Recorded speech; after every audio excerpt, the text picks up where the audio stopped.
Very warm welcome to all distinguished delegates and participants to the 8th Aviation Stakeholders Convention of the African Airlines Association in this wonderful setting at the Ravenala Attitude Hotel in Mauritius.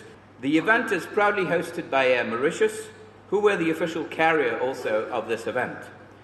The Aviation Stakeholders Convention is an initiative born out of AFRAA's members' deliberations on the need to bring together various stakeholders of the industry. This includes civil aviation authorities, air navigation service providers, airports, airlines, and service providers such as ground handling companies, fuel suppliers, aircraft and engine manufacturers, providers of information communications technologies, trainers and consultants, in an effort to forge win-win business relationships for the mutual exploitation of business opportunities on the continent. With a population of more than 1.2 billion and with numerous African countries showing double-digit growth rates and a rapidly expanding middle class, it is no surprise that Africa is attracting the attention of the world as the new aviation promised land. For aviation to fully play its part as an enabler of development in this part of the world, it has to do more to overcome an operating environment that is becoming increasingly hostile. African countries to place aviation at the top of their priorities. The continent needs conducive policy and regulatory framework, improve access to capital, the development of specialized skills through training and education. It is indeed a great pleasure to welcome you at this 8th Aviation Stakeholders Convention organized by the African Airlines Association and hosted by Air Mauritius. The writer Mark Twain said, "God created Mauritius first and then made a copy which he called heaven." Over a century later, he is still right today. First of all, allow me to pay tribute to the government of Mauritius for the warm welcome to the delegates to this convention.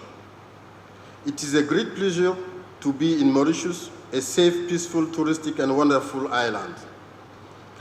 I would like to express my appreciation to Air Mauritius Chief Executive Officer, Mr. Somas Apavu, who is hosting this annual convention. I strongly believe that under your leadership and with the addition of new generation wide-body aircraft, Air Mauritius, with the support of the government of Mauritius, will further expand its network and will continue to focus on the expectations of its customers. The growth of African air transport market in the coming years is an opportunity to win together better skies for Africa.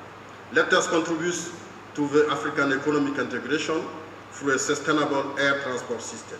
I wish us all fruitful reflection and deliberation during coming 2 days. Thank you for your kind attention and enjoy your stay in Mauritius.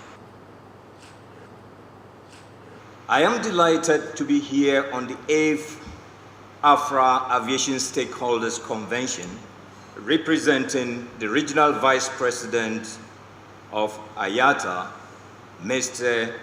Mohammed Ali Al-Bakri. AFRAA and IATA have a long history of collaboration, and we have attained many successes by working together. We have problems in two extremes. At one end, when infrastructure is built, too often we see unnecessary and unfit infrastructure with a hefty price tag. The strategy to avoid this is dialogue from the earliest stage of any infrastructure project. In the other extreme is where we see the need for critical capacity to be built. A few countries in Africa, including Mauritius, have taken a collaborative approach to infrastructure including its pricing, that is producing positive results for all stakeholders. Everybody present here, except our local participants, must have traveled by air from their respective countries to attend this meeting. This shows the importance of air transport, especially a small island like Mauritius. Ladies and gentlemen, today air transport is essential for the social and economic development of any country of the world. As economic and cultural development continues to grow, there will be an increasing demand on air transport. We must work together, or else we would fail together. But of course we want to win together. And the only solution is that we work together.